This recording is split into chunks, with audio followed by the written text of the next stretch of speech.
Comment l'astrologie vous offre-t-elle une vision holistique de votre santé? D'abord, peut-on parler d'astrologie de santé ou d'astrologie médicale? Quelle est la place de l'astrologie dans le monde de la santé, qui est d'ailleurs en train d'évoluer lentement? Avant de répondre à ces questions, trois précisions. Si vous souhaitez lire le texte de ce podcast, vous trouverez un lien dans la description ci-dessous vers un article de mon blog. Ensuite, ci-dessous, vous trouverez également plusieurs liens qui vous seront utiles pour accéder à mon site et à la description de plusieurs programmes de formation que je propose. Enfin, si ce que vous allez entendre vous a plu, merci de le partager autour de vous. Et maintenant, retour à l'astrologie de santé. De nos jours, de nombreux professionnels de santé ont compris que leur approche devait être centrée sur la personne qu'ils ont en face d'eux et non sur sa maladie. Ces professionnels se rattachent autant à la médecine orthodoxe qu'à la médecine dite alternative, aux médecines dites alternatives. Et ils développent de nouvelles approches du soin qui placent la personne dans son entièreté au centre du traitement. Auparavant, le médecin avait tendance à considérer comme un peu bizarre et dérangeant, en tout cas, le patient qui posait des questions sur le diagnostic et le traitement. Cette attitude change. Il semble aujourd'hui de plus en plus normal que le patient joue un rôle actif dans la gestion de sa propre santé. Et l'astrologie dite médicale est un outil puissant à votre service pour vous y aider. Les professionnels de santé qui sont les plus en avance dans la pratique d'une approche holistique partagent en général quatre principes de base. D'abord, tous les éléments qui constituent une personne interviennent, à un degré ou à un autre, dans son état de santé. Puis, chez tout patient, existent des mécanismes de défense et de réparation qui sont déterminants pour prévenir ou pour traiter sa maladie.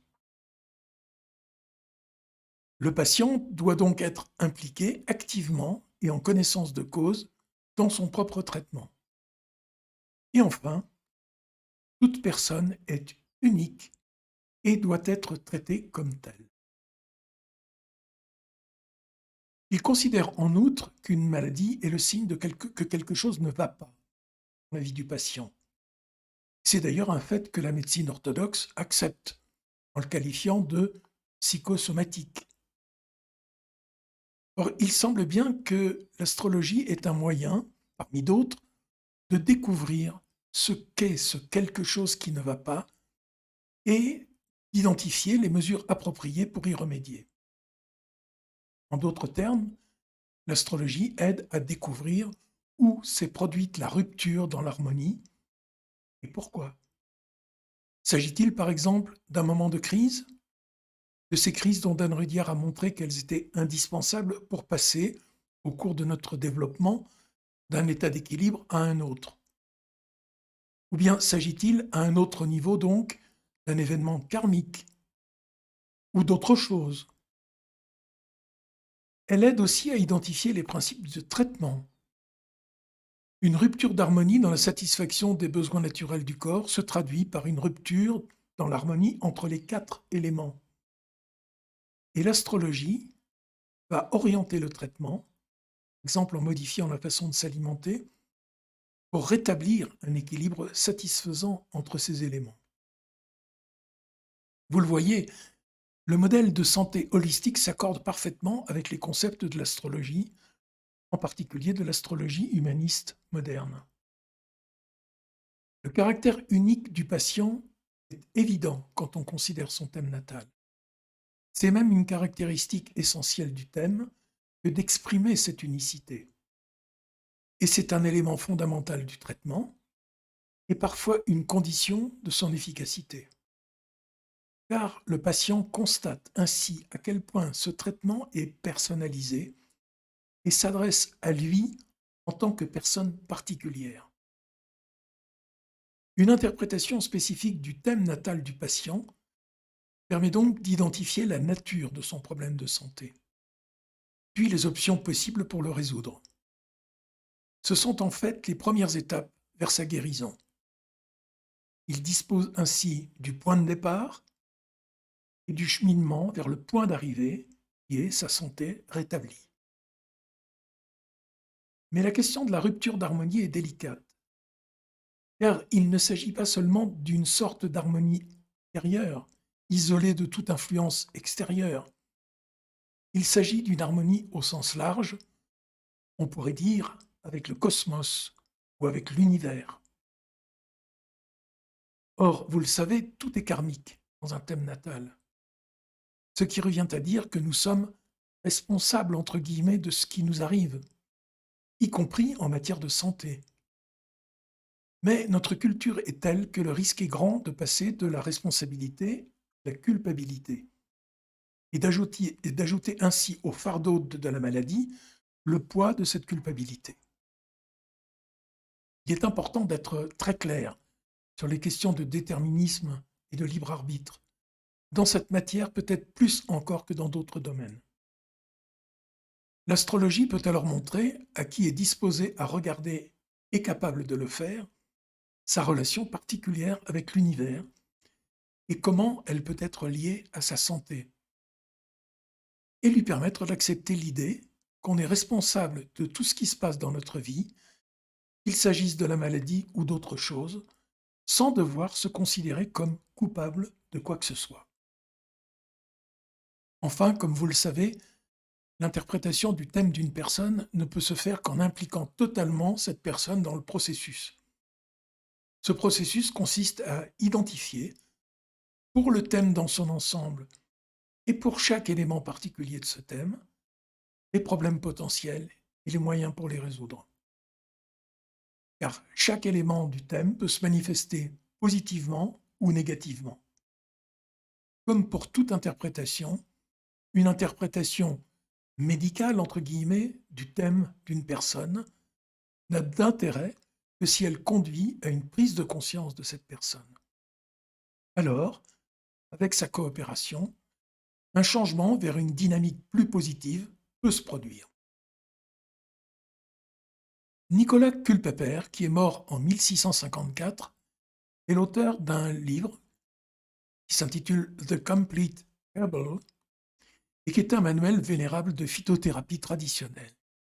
Dans cet ouvrage, il déclare « À ceux qui étudient l'astrologie, entre parenthèses, qui sont les seuls hommes que je connaisse qui soient aptes à étudier la médecine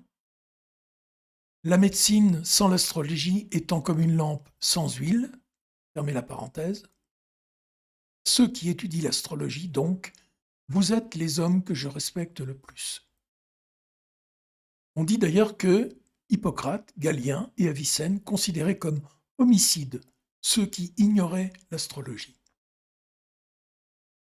Qu'est-ce que l'astrologie peut donc offrir à la médecine qui la rende si indispensable? Il me semble qu'une de ses grandes forces réside dans le fait suivant.